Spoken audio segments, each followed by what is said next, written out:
കൊട്ടരുതെന്ന് ബൈബിളിൽ എവിടെയെങ്കിലും എഴുതിയിട്ടുണ്ടോ? ഉണ്ട്. ജാതിങ്ങൾ ലോകാനുരൂപമായി നടക്കരുതെന്ന് ഇതിനകത്തുണ്ട്. അത് തന്നെ പറയുന്നത്. ജാതികളെ പോലെ കാലം പോക്കിയത് പറയട്ടെ സാറേ, പുസ്തകം വായിക്കും. ജാതികളെ പോലെ കാലം പോക്കിയത് മതി. പറയട്ടെ, നിങ്ങൾ എന്നോട് ചോദ്യം ചോദിച്ചാലേ, ഒരു കാര്യം ചോദിക്കാൻ വിളിച്ചാലേ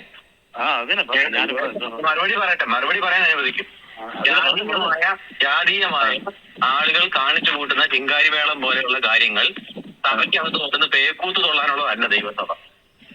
പിന്നെ വേറൊരു കാര്യമുണ്ട്, അവന്മാര് നടത്തിയത് ദൈവസഭയുടെ ഇടയ്ക്കല്ല, കുറെ ഭക്തന്മാരടയ്ക്കാന്നുള്ളത് ഓക്കെ. പക്ഷെ അത് പെന്തക്കോസ്തിന്റെ മറവിൽ ഹലാൽ എന്ന് പറയുന്നത് പൈശാചികതയും കൂട്ടുപിടിച്ച് ചെയ്തപ്പോൾ ഇത് 100% സാധാന്യമായിരുന്നു. അതിന്റെ ബാക്കി മറുപടി പറയുന്നുണ്ട്. സഭയ്ക്കകത്തല്ലോ ഇത് നടത്തിയ, സഭയ്ക്കകത്തല്ലോ. അല്ല, അത് പെന്തക്കോസ്റ്റ് ആണെന്നും പറഞ്ഞ് പെന്തക്കോസ്റ്റ് ആണെന്നും പറഞ്ഞ് ഹലാൽ ആരാധനയാണെന്നും പറഞ്ഞ് ബൈബിളിനെ കൂട്ടുപിടിച്ച് നടത്തിയാണ് പറഞ്ഞത്.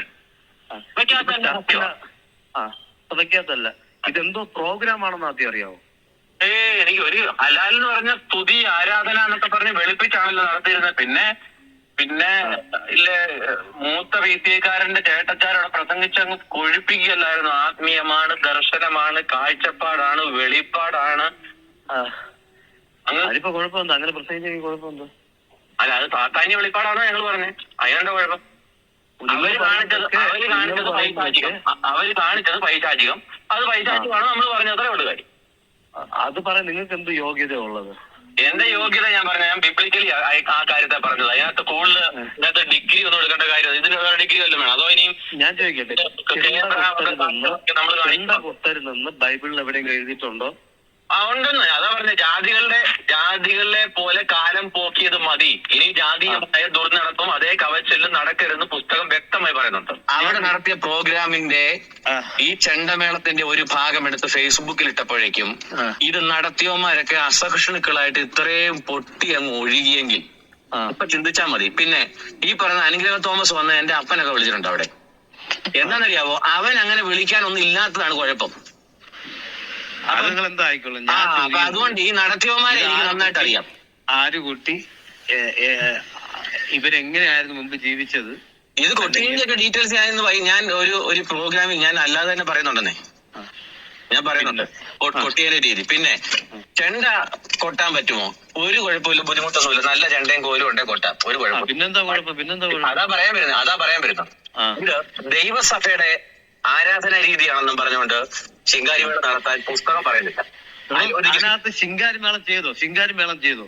നിങ്ങൾ അതിന് തുല്യമായിട്ട് തന്നെയാണ് നടത്തിയേക്കുന്നത്. ശിങ്കാരിമേളം എന്ന് പറഞ്ഞുകൊണ്ട് അതേ ലാഭം കൂട്ടിയതൊന്നും പറയുന്നൊന്നുമില്ല. ഈ ചെണ്ട വെച്ച് നിങ്ങൾ കാണിച്ചു കൂട്ടിയത് ആ തൊട്ടിയതും ആ ചാടിയതും ഒഴിപ്പിച്ചതും താളോ മേളോ വല്ലതും വേറെ എവിടെയെങ്കിലും കേട്ടിട്ടുണ്ടോ?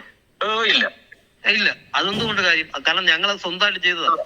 എന്റെ പൊന്നു സാറേ, നിങ്ങള് ഈ പരിപാടി ഹലാൽ എന്ന് പറഞ്ഞ് അവിടെ നടത്തിയപ്പോ തൊട്ട് ഇതിന്റെ പിന്നിലെ എല്ലാ ഇന്റൻസും എന്ന് പറഞ്ഞു കഴിഞ്ഞാൽ കള്ളപ്രവാചകന്മാരെ കൂട്ടുപിടിക്കുക, അതേപോലെ തന്നെ വ്യാജ ഫയറുകാരന്മാരെ കൂട്ടുപിടിക്കുക, അതേപോലെ തന്നെ മര്യാദയ്ക്ക് നടക്കുന്ന ഒരു ആരാധനയ്ക്കകത്ത് ഈ വിധത്തിൽ ചെണ്ടമേളം കൊണ്ടുവന്ന് എന്താ കുഴപ്പം? തനിക്ക് എന്തോ കുഴപ്പം ചെണ്ട കുട്ടീന്? അല്ല, എനിക്കത് പൈശാചികമായിട്ടാ തോന്നി. നിങ്ങളെ ബോധിപ്പിക്കാനോ അല്ലെങ്കിൽ ബോധിപ്പിക്കാൻ ഞാൻ ഒരു ആവശ്യമില്ല. ഇല്ല, നിങ്ങൾക്ക് സൗകര്യമുള്ള അത് ഞാൻ നേരത്തെ പറഞ്ഞാൽ നല്ല ചെണ്ടയും കോലും ഉണ്ടേ കൊട്ടിക്കോളും, ഒരു കുഴപ്പമില്ല. പക്ഷെ ഭീഷണി എന്ന് പറഞ്ഞാൽ ഞങ്ങൾ ചെയ്യുമെന്ന് പറഞ്ഞാൽ ചെയ്തിരിക്കും. ചെയ്തു. അഡ്രസ് വേണോ? അഡ്രസ് വേണോ? നിന്റെ അഡ്രസ് ഒന്നും എടുക്കേണ്ട ഒരു ആവശ്യമില്ല. നമുക്ക് എല്ലാ ഡീറ്റെയിലും നമുക്ക് കിട്ടിയിട്ടുണ്ട്. എന്നാ എപ്പോഴാന്ന് വെച്ചാൽ പറഞ്ഞിട്ട് വരാമെങ്കിൽ ചായ ഉണ്ടാക്കി വെക്കാം. പറഞ്ഞിട്ടാണോ കൊട്ടേഷൻ പറഞ്ഞത്?